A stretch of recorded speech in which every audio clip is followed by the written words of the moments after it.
Okay, so here's to hoping that you can all see this. I had to engineer a way to hold my phone in such a way that you can see.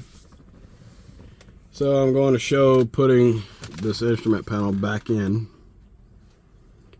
This is an uncommon occurrence. You guys are going to see the back of my head. So there is two plugs, one blue, one green. Those correspond to those plugs. You push the plugs into the hole on both of them and lock the pink tab down. You won't be able to see this part since it's under the instrument panel.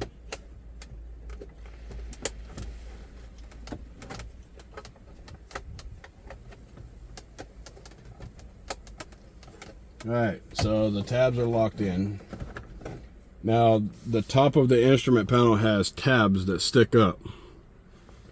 One on either side, equally length apart. They mount straight in on this back panel. The panel is in, it's just not mounted yet.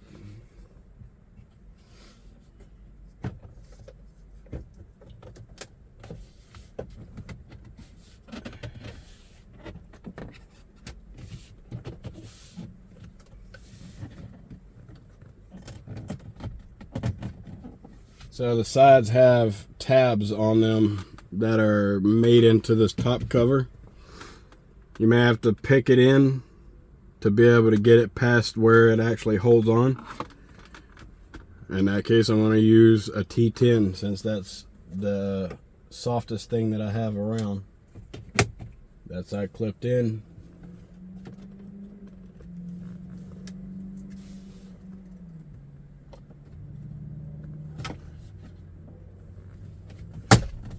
Side clipped in. Now all of the screws for this part of it are exactly the same except for the two bottom screws on the instrument panel. They all use these. They're gray on mine. Every single one of them that go to the outside portion of this instrument panel are gray. Oh, that's not the right one, red.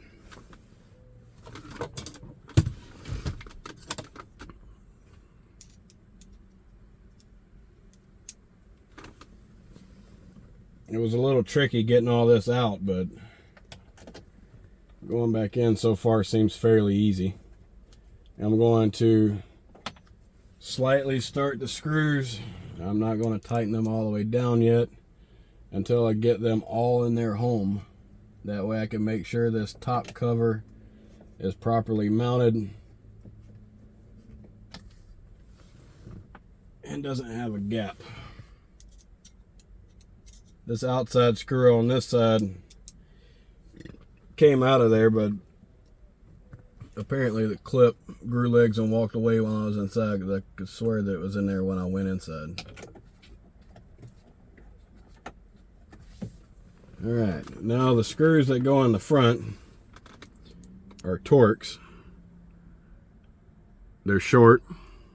I do have longer Torx, but I don't remember what they went to. I think it went to the old radio.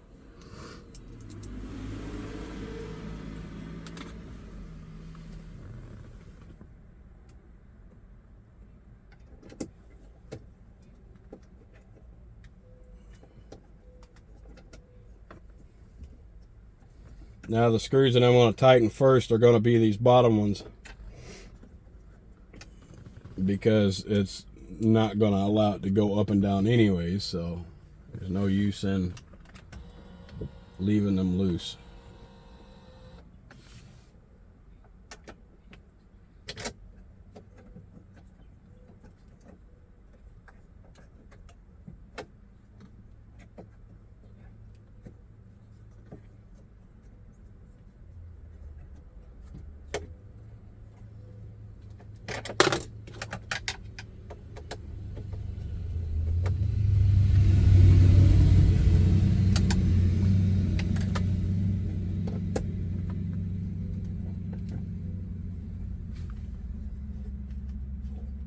My apologies, I know you won't be able to see much, but I've tightened the bottom up. now I'm about to tighten the other 3 screws up that are on the top.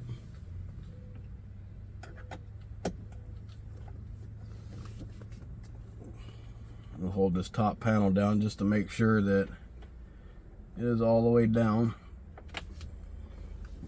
It doesn't require a lot of torque either, so don't put monkey torque on it.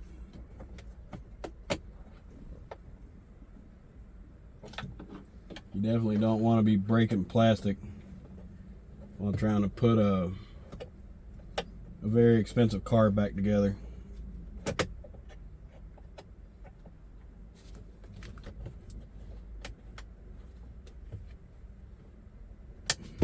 Alright, those are in. Now the next thing is putting the bottom trim panel back in and then picking those tabs out. And I'll go ahead and pick the tabs out now just so I don't forget.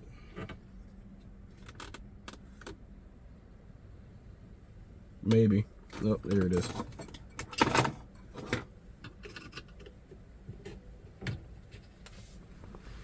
These tabs do have a home.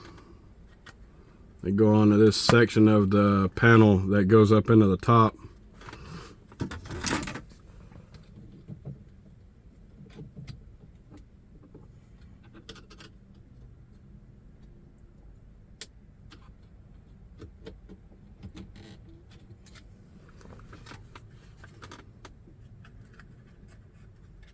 I think I'm actually going to go ahead and put this on just so it's out of the way.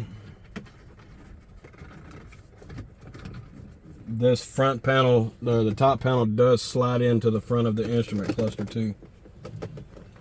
Make sure it's seated all the way back before pushing it up into the holes.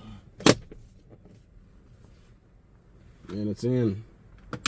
Alright, next thing. Really would love for this to go in like it's supposed to.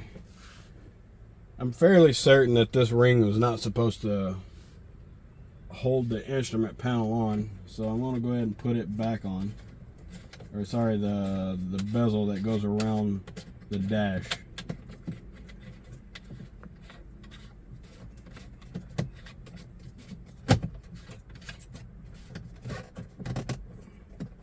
Or maybe it was because it's still loose and it's completely tight.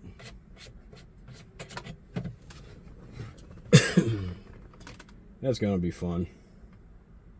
It has to go into this. Oh, wait, I was about to put this together wrong anyways. This needs to go on before the bottom does. Make sure your steering column is all the way out. I'm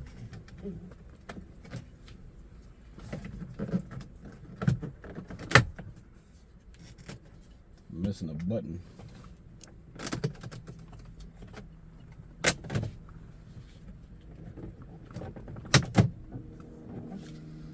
Feed the top in first and then push the bottom in.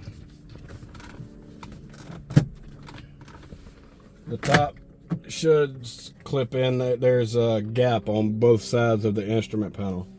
I don't know if you can see it in the video on this side here. It's the same on the opposite side. I got to slide into it first, roll it down and under the instrument cluster here. All right, now I can put that ring on.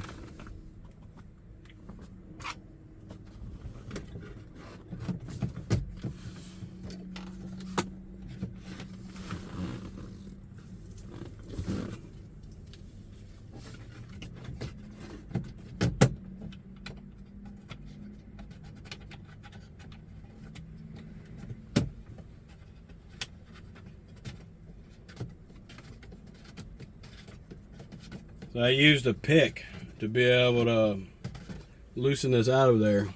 So I'm going to be using a pick to tighten it back in. It's tight. Next is getting, I guess it needs to be this, since this is going to end up catching on everything in the way. The steering column cover that goes to the back of the top panel here does connect in 5 grooves that are on the bezel here.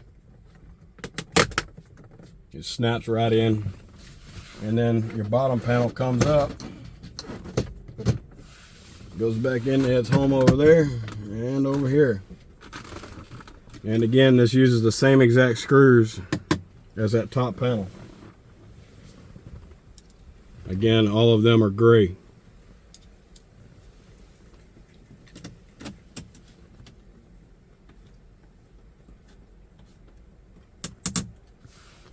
These bolts were fairly snug when I took them out originally, so I've been following the same by putting them back in, snugging them up fairly tight.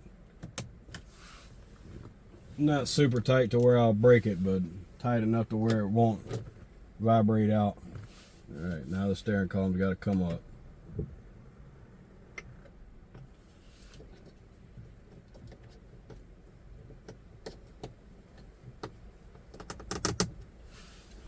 The best thing to use would probably be an electric ratchet with the T20. That way you don't have to worry about coming in contact with the steering wheel itself.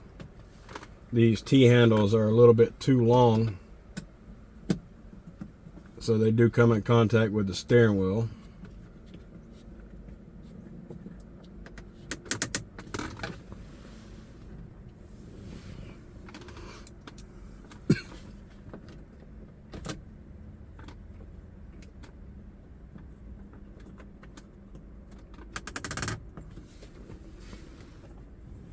Alright, now the bezel that goes right, that bezel goes on last. This bezel goes on first, and it does have clips that are supposed to go around the ignition switch. This side does not clip onto anything. This side's the only one that clips on, and it's already broken, so be gentle and take your time.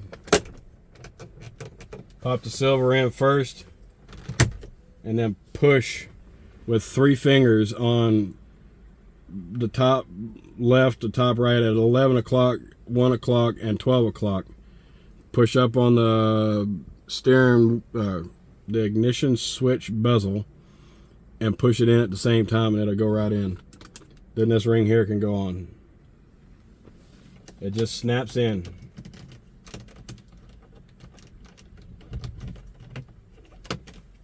Say that like it was going to be easy.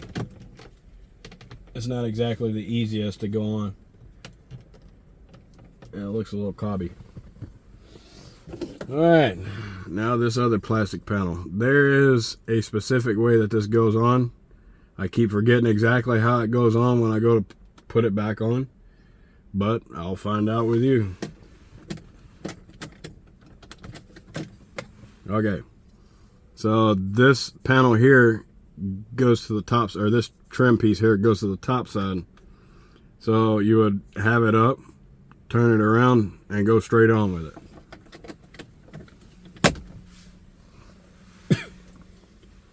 Next to last thing is putting the vent back in. In the previous video I showed removing this. This is the little tab that holds on for dear life. When you put it back together, this should clip around the back side of the plug that is on the outside of the dash. Before putting the vent in, sorry, there is another screw. I forgot about it, but I'll go ahead and get it now. I would have put it in regardless, but I probably wouldn't have mentioned anything about it. And it may have been after taking the vent back out. I wondered why I had 2 screws in the floor, but now I know. Alright, now it's time for the vent. So the plug goes in first, and it goes out a panel to the left hand side of the dash, and it goes straight down.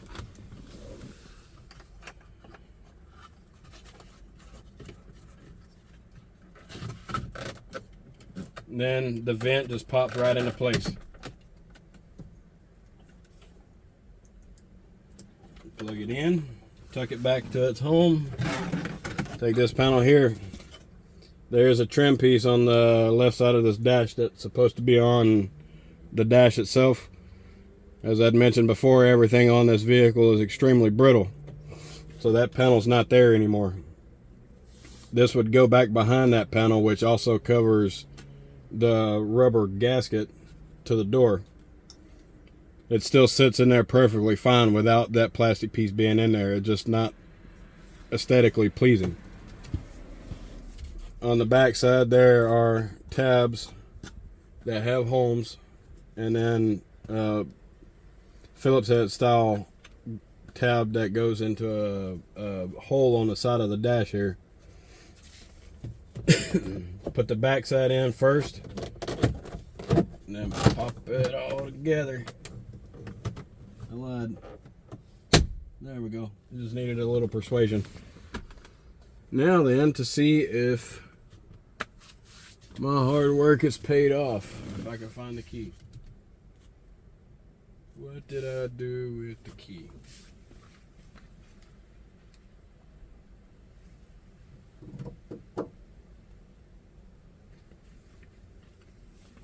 Key's got to be in here because I remember having it. Oh yeah, I found it. I also used it in a previous video.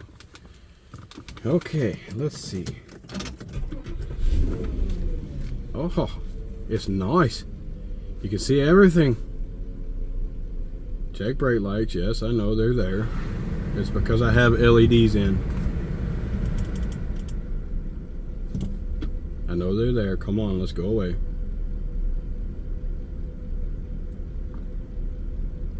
Now, another issue that I was running into is not being able to set the time.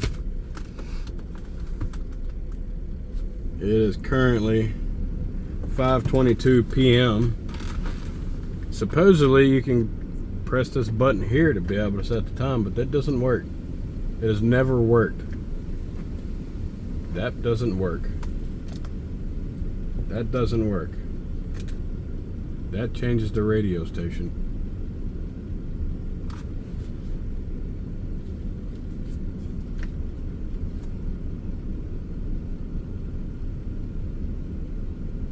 Let's see.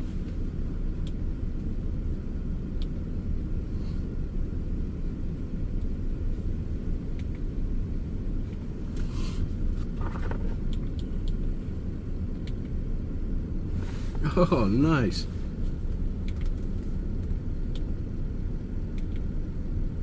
It is 5. Let's see. 5:23 now. And it is now set. So we'll go back. This is the first time I've actually been able to go through all of this.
Yes, we know.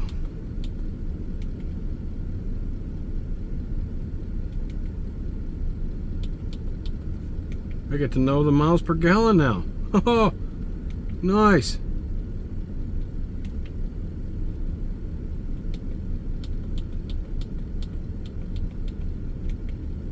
All right. Well, the time is officially set. The LCD panel works. I have a bunch of codes for indicators. Shit, I forgot how to turn the headlights on. There we go.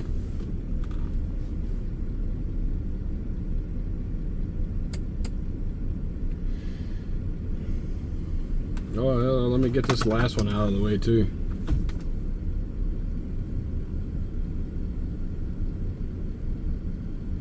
No reverse light signal? Oh, there we go. The reverse lights come on for about 3 seconds and then go off. Maybe not even that long. Okay, so the next thing I need to do is go through diagnostics. Since I've already replaced one part, I want to make sure the code is not back.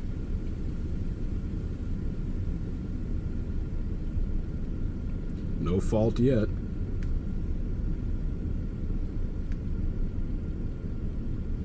This is a very slow computer.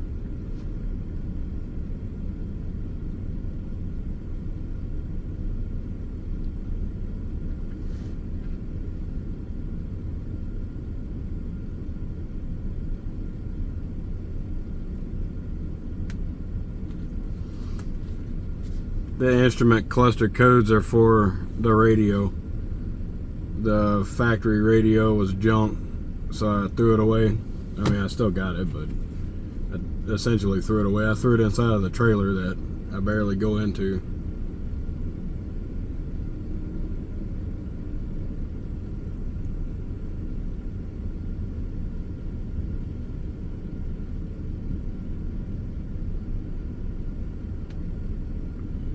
If you're wondering, this is the Maxi Check MX808. You can do a lot of things with it. It costs you $124 a year to upload or update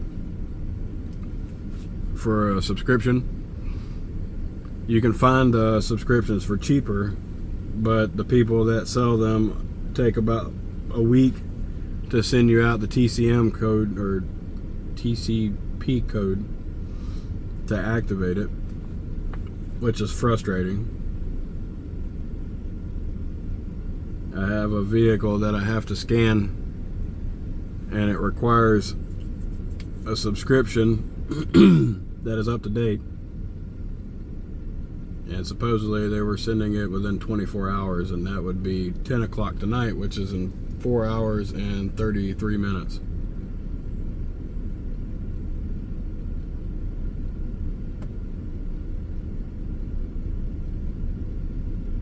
Runs a little rough.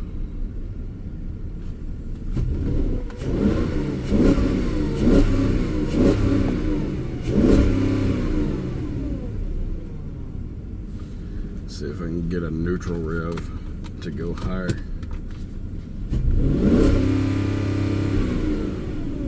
No. Junk!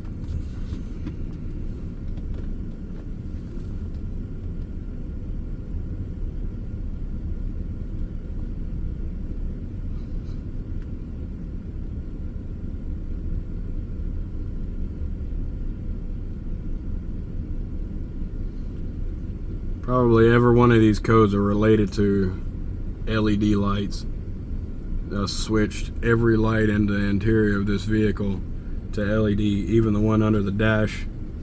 Didn't do the ones on the passenger side or the ones that illuminate the ground out the mirrors or the one under the hood. But everything else is LED, I think. I think there's actually lights in the door in the bottom side, but I didn't do those.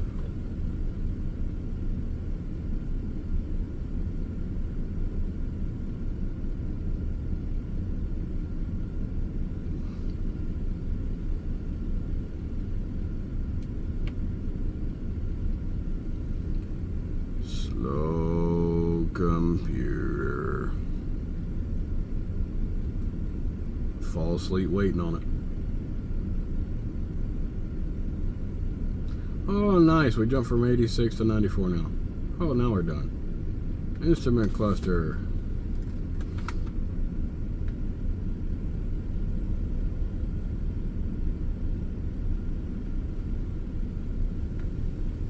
Hello? I selected instrument cluster. Gateway, PCM2. PCM2 is the radio. And let's go to gateway. Gateway is 3 hours later. Oh, there we go. A little quicker. Park assist control module. I don't need it. Display can, so that is this panel up here. PCM2 is the radio. Let's just go back and clear everything and see what comes back. It will go through its own diagnostics. It'll erase, then it'll read, and then it'll pop a code.